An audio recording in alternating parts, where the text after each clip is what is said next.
Cape Cod Broadcasting weaves the listening environments of 99.9 WQRC, Ocean 104.7, WFCC Classical 107.5, Cape Country 104, and CapeCon.com's website experience to reflect the lifestyles of the people who live, work, and play on Cape Cod. We hope that you enjoy this podcast. I'm Laura Reckford, and this is Sunday Journal. I'm here in the studio with David Turk, the Executive Director of the Beacon Hill Institute and a Professor of Economics at Suffolk University in Boston. David Turk, welcome to the show. Thanks for having me. This fall, you wrote an opinion piece on the Cape Wind project, calling it an unsightly monument to political pull, and we'll get into the details of the paper. But let's start with you talking a little bit about your background. I came to Suffolk University 32 years ago to chair the Department of Economics, a position I held until last year. And then in 1991, we organized the Beacon Hill Institute as an in-house research unit at Suffolk, and have over the course of time studied a number of issues. All of them are policy issues. All of them involve economic analysis. We do a lot of work on tax policy and some work on union construction issues. And then recently, or I guess not so recently now because we've been doing this for over 10 years, work on energy issues, beginning with the Cape Wind project. And tell us a little more about the Beacon Hill Institute. When was it founded and its primary purpose? It was founded in April 1991. Its purpose was to apply economic methods to policy issues in such a way as to get the attention of the public. Obviously, as a university, Suffolk professors are publishing all the time. Professors everywhere publish all the time. But the idea of an in-house think tank like this is to publish stuff that is academically rigorous yet readable by the general public.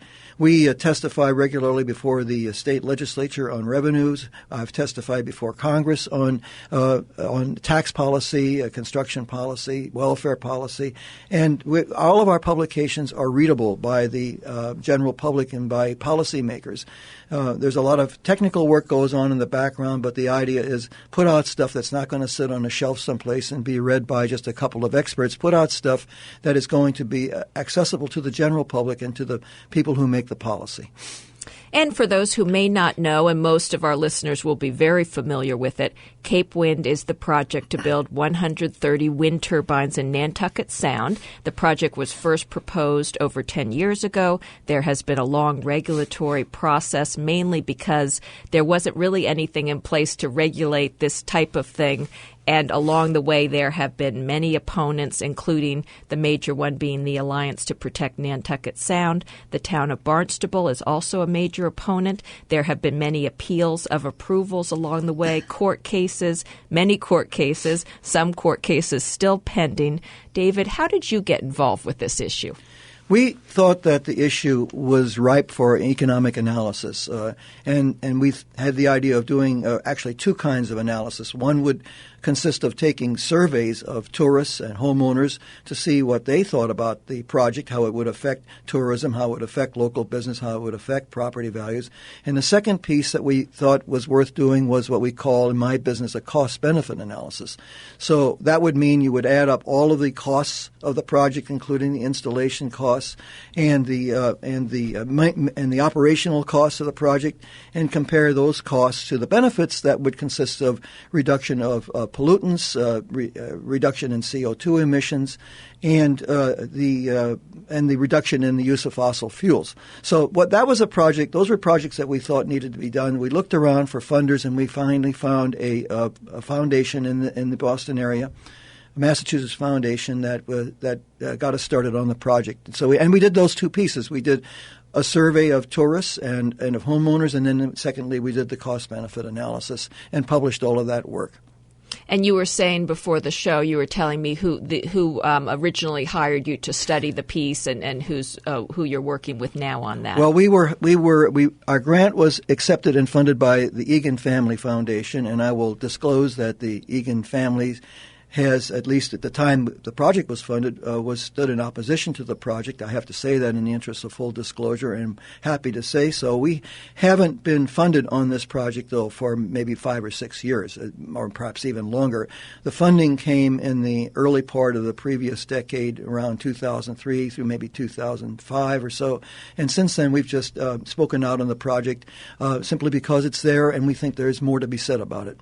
And, of course, you've written this extensive opinion piece this fall about the project. How did you come to write the piece, and were you paid for this piece? First of all, the second part is easy. No, we weren't paid, regrettably. We always prefer to be paid, but this piece was something we had to do just because it had so much intellectual content, we thought, and because it looms as I think perhaps a fatal obstacle to the project, and the public should know about this, and certainly investors should know about it. We found out that there was a case that had gone to district court. It was Town of Barnstable versus Ann Berwick, and the idea behind the case, which was filed by plaintiffs who were opposed to the project, was that the project violated some obscure constitutional doctrine called the Dormant Commerce Clause.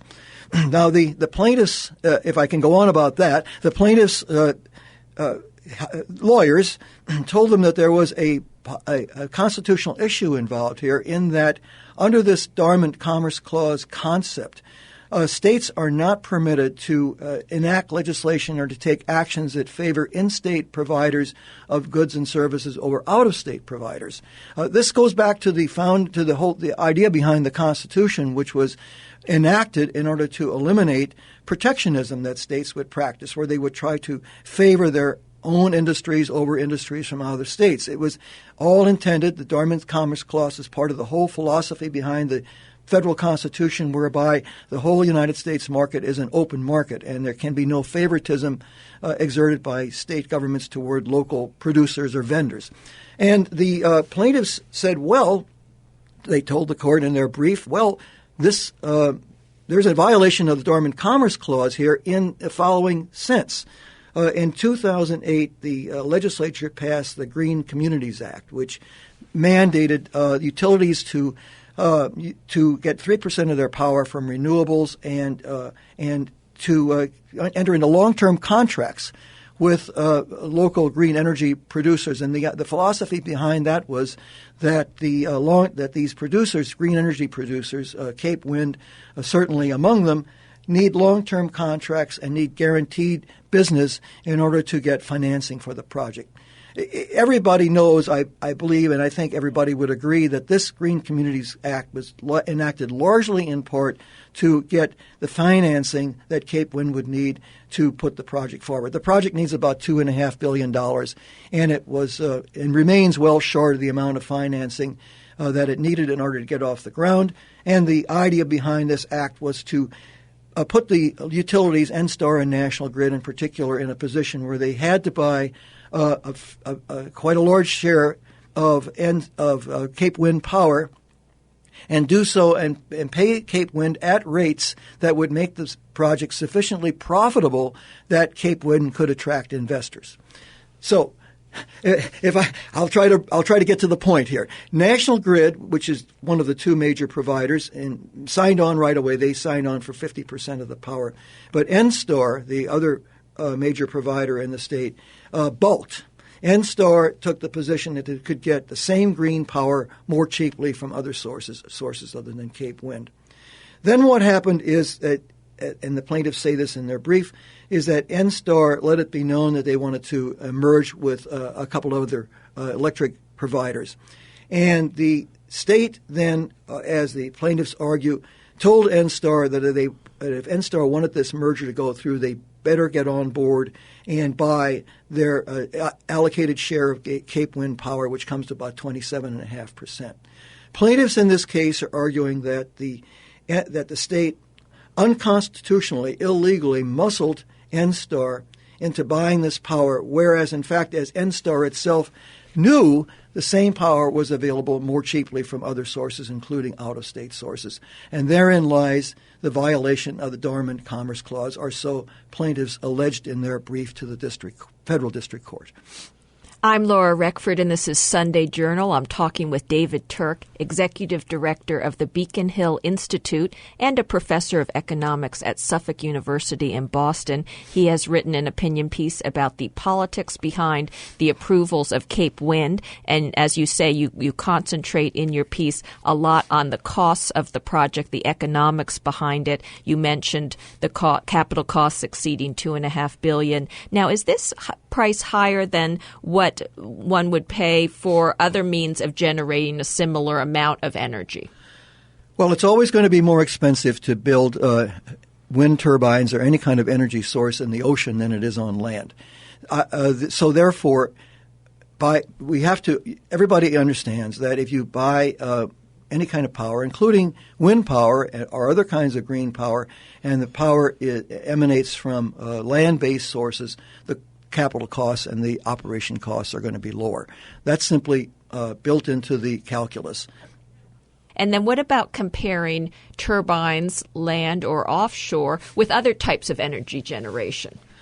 If you compare Cape Wind to conventional power, it's about 3.5 times more expensive for the electric consumer to get power generated by Cape Wind as opposed to conventional sources like oil and gas and coal. So that's the rate paying, and then there's the cost of actually building the power plants and drilling for oil and that kind of thing. Do you get into those costs at all, which is the cost to generate the energy as opposed to the rate paying costs? Well, we certainly got into those costs when we did our cost-benefit analysis some 10 years ago now. We regarded it as a benefit to society insofar as wind power, which is once the platform is built, it's cheap to produce. It replaces conventional power and thus saves on the cost of using oil to provide power that would now be provided by wind. It turns out, though, and this is where I could bring up the cost-benefit analysis, it turns out, however, that Cape Wind is going to be much more expensive than other sources of green power and even more expensive than sources of conventional power. That is simply going to have to be, that simply will be true because of the cost of building in the ocean. The cost-benefit analysis that we did some years ago showed that there really isn't any economic criteria by which we could justify the whole Cape Wind project. The costs of to society, if you include the costs of building the platform in the ocean and getting the power from the ocean onto land and all of that, if you take those costs and compare it to the benefits, which consist of saving on fossil fuel production and benefits to the environment, there's simply no way that Cape Wind will ever be able to match in terms of social benefits, the costs that it's going to impose. I will have to say, though, that this case that we discovered is really a much more limited question, involves a much more limited question. The question is simply whether or not the state violated constitutional law in strong-arming NSTAR into buying power that it would otherwise have bought from other sources, including out-of-state sources. It's really not so much an economic issue as it is a constitutional issue.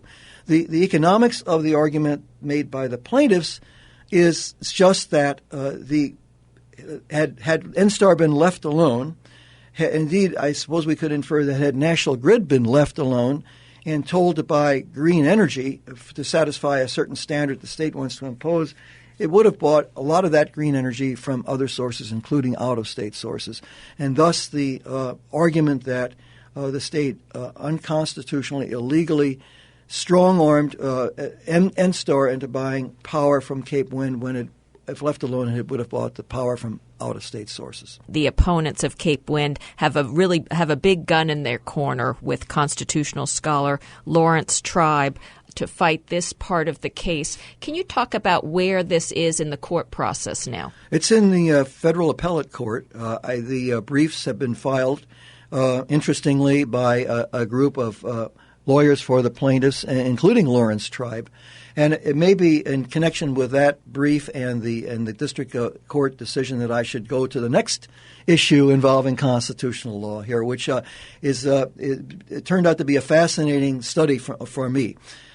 The district court, where the case went initially, dismissed the case.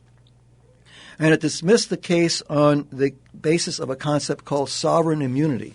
I'll bet not many listeners have read the 11th Amendment to the Constitution. We know about the first 10 amendments, the Bill of Rights. I myself had never read the 11th Amendment to the Constitution until I discovered this case.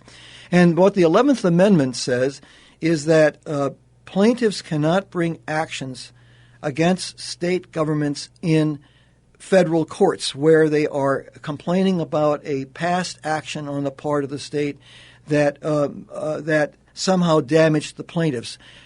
Now let me explain where this all started. The Founding Fathers discovered that lots of states after the American Revolution were reneging on their debts. They didn't want to pay debts that they incurred in the course of the Revolution, and the people, the lenders who were left holding the bag, tried to sue in federal court to recover their debts from the states that were reneging on their debts. The Founding Fathers didn't want the federal courts to be used to go after state governments on the basis of their defaulting on their debts. So they passed the 11th Amendment, which says that you can't go into federal court to recover debts where the state has defaulted on its debts. This was the initial idea. It turns out that the most infamous application of this sovereign immunity concept was during Reconstruction, when racist Southern legislators and officials used this doctrine of sovereign immunity to default on debts that had been incurred during Reconstruction. One of the philosophical ideas behind sovereign immunity is that the king can do no wrong. It goes back to ancient English law that, in effect, you can't sue the government for things. Well, of course you can sue the government, but this particular constitutional amendment said you can't go into federal court to sue states over past wrongs by the states. Now, it was on that doctrine that the district court judge dismissed the case. It's on the basis of that doctrine that the district court judge dismissed the case. Lawrence Tribe, whom the judge cited, was outraged. He said, "You can't cite my book on constitutional law to support your dismissal of this case because I disagree with you. I don't think this case can be dismissed. I think the case has to go forward." And now he has joined the plaintiffs in the appeal, which is in front of the appellate court to consider. If the plaintiffs are successful on the appeal, if in fact the appellate court decides that the case can be considered on its merits, then it will go back to the district court and it will be alive again, and the district court will have to decide if in fact the plaintiffs are right in that the N-Star deal violates the Dormant Commerce Clause. A very interesting case of constitutional law, and I know we'll all be watching it closely. Unfortunately, we're out of time. David Turk, thank you so much for being with me here today. Well, thank you for having me. And to read David Turk's opinion piece on this issue, we have it posted on our website, capecod.com. I'm Laura Reckford, and this is Sunday Journal. This podcast is a presentation of Cape Cod Broadcasting, which is solely responsible for its content. Thank you for listening. For more information, please visit us at capecodbroadcasting.com.